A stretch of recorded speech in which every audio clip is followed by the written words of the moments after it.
Alright, what is up, y'all? Welcome back. This is the AMA. So last week I did a video of basically the passion I had for R32 GTRs in general, and that shitbox behind me.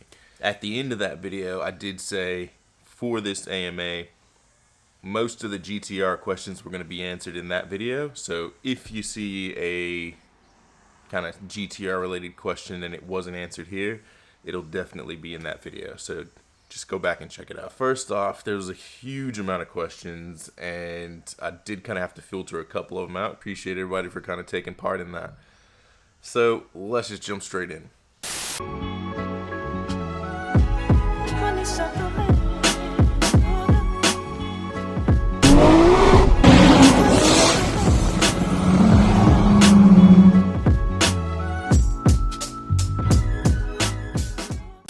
What do you think about the development of the car scene that everything has to be electronically or that the CO2 emissions are controlled more strictly? Look, electric cars are the future. No denying that. As a daily, I would love to have one. As the fun car, weekend car, something that excites you, I'm still not sold on electric cars. I've been in the P90D. It's pretty quick for what it is, but no replacement for the way that a piston and crank engine will make you feel, or the sound that it'll produce. Yeah, I don't know. I don't get into a car to listen to a boombox. That's what I see electric cars becoming, is mobile boomboxes that go fast. That's it. Because it's all electronic sound. There's no mechanical nothing to it. My opinion. If you didn't own a GTR, what other high-performance car would you buy? This was one of the multiple questions of the same thing. So, if you didn't own a GTR, what car would you have, and what are your thoughts on the Z platform, i.e. 370Z? I chucked that in there because it's kind of related. So, if I didn't own a GTR, what other performance car would I buy? Basically is kind of hinging on the fact of where I live. Because if I was back in the States, it'd probably be a Z06 or a ZR1 Corvette. I've always loved V8s from Texas. Like, it's kind of ingrained into me. And I love the shape of the Corvette. So C7 is high up on the list. Being here, where it's a little bit more expensive, for some contrast, you're looking at anywhere between 60 to up for a C7 in the States, and here a C7 will put you back about 165. So yeah, price difference is a lot. So that car for me would be honestly a little bit of a downgrade, but the 370. I've always liked the 370, the shape of them. Not necessarily in love with the engine because they do sound a little trumpety, which is kind of why I don't like the R35 too much. But the 370 would be it for sure. It's really the shape that sold me, and I've kind of got an idea that I want to try out on either 350 or 370. But we'll cross that bridge when we get there. Hey bro, you look like Tiger Woods. Has anyone ever told you that? Are you related to him by any chance? No. A guy that I work with, I'll see if I can't find the picture and flash it up on the screen for you. A guy I work with made that connection a few years back when I was wearing this red hoodie. And he's darker than me, but have you ever thought about entering Power Cruise or even Race Wars, which is over here in Perth and was only last weekend? So I did kind of answer this one in the video last week, but I'll answer it here as well. Yes, the whole reason that I'm building... You guys remember those birds? Go ahead and say now. You guys are going to have to deal with a little bit of the background noise because I've got freaking macaws macawing and dads yarding. Coronavirus got everybody at home. The birds are chirping because they got clean air. So yeah, the whole reason I'm building my car is to do events like this and to be able to give me a better way to share that platform, because with a stock engine, you're really playing with the dice, really, before when this thing blows up. So I wanted to build the engine so that I could go and do events and have a somewhat more reliable car. Granted, now that it's kind of gone off the deep end and I'm aiming a little bit higher than I probably should, that reliability is kind of being traded off for other things. So we'll see. But yes, my whole plan is to go to a racetrack. Like, that's something that I've always loved. Like, put it this way. You'll never be able to push your car as hard as you can on a track on the street. Never.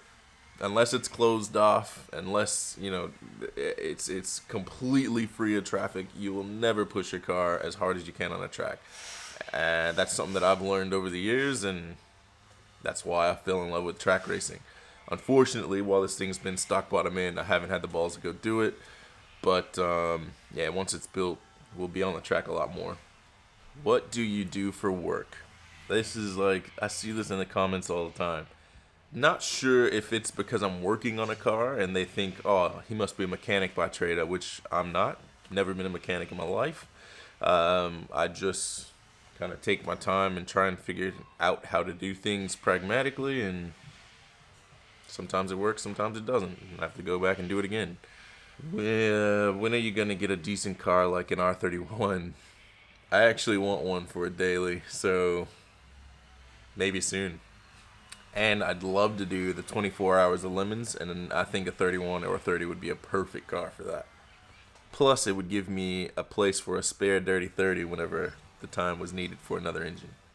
How does your wife handle you spending money on builds? Mine went nuts when I done a motor swap on my car. She doesn't. She's come a long way since, I met her, but she's not a car person, not someone that's into cars, doesn't understand really the life yet. She's, like I said, she's come a long way, but yeah, I just try and do as much separate as I can. That's it. Where do you get all of your zinc coating done in New South Wales, and how much does it cost? I was going to this place called Blue Chrome, and it goes by weight. It's a $99 minimum, but I'll probably be going to another place out in Smith. Hey Cardo, everyone here is asking some pretty good questions, and I'm looking forward to your answers. I know you're a seasoned veteran and master of dad jokes, and I like a good laugh. So would you mind dropping a couple of your favorites on us? No pressure. Cheers. Oh jeez. Well, when is a dad joke a dad joke? When it's apparent. Yeah, that's probably all the embarrassment I'm gonna do on that dad joke side. When are you going to be at the next Mini Cars and Coffee meet? To be honest, I've been trying to stay away from the meets and events because it just depresses me because I don't have this thing going. But there is a few coming up that I do plan on going to. I don't know when the next Mini one is, and especially with all this Corona crap happening, I don't know when the next event is on. The only one that I've got locked in right now is Cootamundra in April, so that's a non-spectator event, so I don't know. Whenever this virus goes away, that's when I'll be back out and about, to be honest. So I left this GTR question in because it made me laugh. How much did you pay for your GTR so far? And also, do you pour in the milk first or the cereal? Who the hell pours milk before cereal? It's cereal milk. And the GTR question I answered already. It's in the Obsessed video. Go check it out. So why did you choose the GTR over a Supra or RX-7 or something? I didn't. I actually chose an RX-7 over the GTR. But as you guys saw, if you remember back when I did the review on my buddy Chris's RX-7. Like, we don't even need to close the bonnet because I know I'm not going to fit. Alright. Oh my God. Yeah. Oh my, dude, my hips don't even fit in the bucket. Oh, dude. It doesn't adjust back and forth, does it?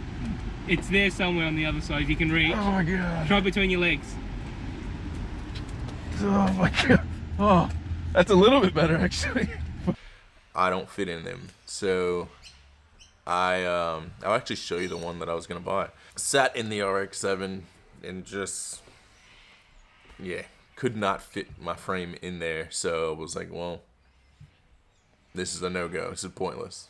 So I ditched that idea. Are there going to be any more POV backroad videos when Godzilla's back? Of course. Of course. That's a given. I honestly can't wait to get back to driving, and yeah, this thing's gonna make one hell of a sound. I've learned so much on the video side, so yeah, the POV videos are gonna be lit. I can't wait. How old were you when you got your GTR? It's 25. Just wondering how much horsepower the GTR is making. 0, unless I'm pushing it. Then it's probably 1. Gearbox. I'm leaning towards PPG sequential. Are you sticking with a 5-speed? Gearbox has been a huge question this entire build, because one day I'm, leaning towards a sequential. One day I want to stay H pattern. I still don't exactly know what I want in terms of a gearbox, and I don't know which one is going to be reliable enough for me to use, because there was a time where I wanted the OS88, but the fact that I'll have a 3.2 liter kind of scares me, because they're not rated for the torque that thing can make. Same as PPG sequential, same as PPG H pattern, same as PAR H pattern. Like the gearboxes, I don't want to constantly be breaking gearboxes again, especially when they're not the $500 gearboxes I was breaking. Current me right now, H pattern, PPG, helical is what I want, 1 to 5, because quiet on the street, still gives me dog engagement, and the helical gears are stronger than straight cut. That's right this second. So ask me again in 2 weeks, it might change. Most importantly, the next video will probably go into detail what's happening with the head. CNC, shimless, etc. Look, I don't think I'm going to do a CNC shimless head, but when I drop it off to CRD, like it's just sitting right there.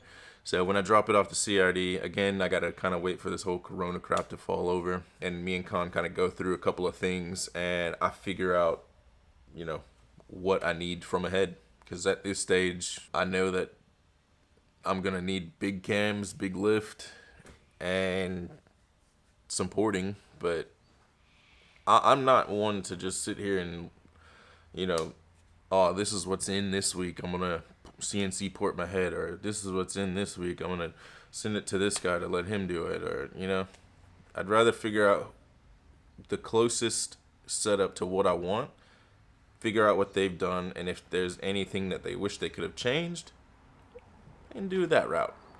Saves myself a little bit of effort. What cars did you have previously? Kind of answered that in the last video as well.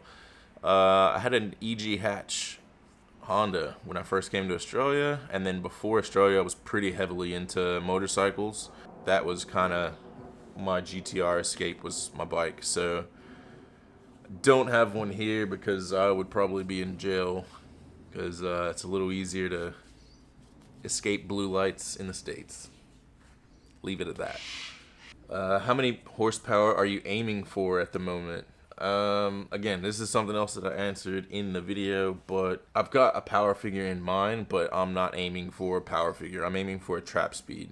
Anything over 155 miles an hour, I'll be happy. This is similar to a question I've already answered, but I'll do it anyway. Would you rather build your R32 or own an exotic? Well, that's a clear answer right there. But I will say, dream car is a 720S. Like, that's my somewhat attainable dream car, because my actual dream car is an F40LM. That's a dream. I'd never sell my 32 to have one, but if I was in a place to have a 720S, I would definitely have one, because as much as I love older cars and not having so many electronics to do everything for you, the fact that you can have, a factory tuned car with just a tiny bit of modding, like tire and an exhaust basically, and be in the 9s, to me, that's awesome. And the car looks pretty good too. Would the GTR be a good daily driver? No, not at all. Unless it's bone stock and has a healthy engine, no. Something's always going to break. Something's always going to need to be replaced. The cars are getting really old, really expensive. So, you're constantly worried. Quarters for these things are not cheap. the less time that this thing had to sit in a panel shop, the better, because it's just, you get paranoid, man. You get really paranoid. So no, you'd stress out more than it's worth. And the last one. So if you could own any 32 GTR in the world, which one would you have other than your own? It's an interesting question. Any GTR in the world other than mine? Oh, I'd do that carbon-bodied garage active, like full OEM wide body car. I'd do that, but then I'd do it the justice it deserves and put a big motor in it because, yeah, looking good and being fast kind of go hand in hand. That's why supercars are supercars and exotics are exotics. So, yeah, I would have full carbon wide body, carbon shell, everything, and I'd stick a big Aussie built 3.2 liter in there and go run eights when I want. Thanks everybody for kind of participating in that. That was pretty fun. Enjoyed all the questions, and keep an eye out because next week I've got another good drop coming out. See ya.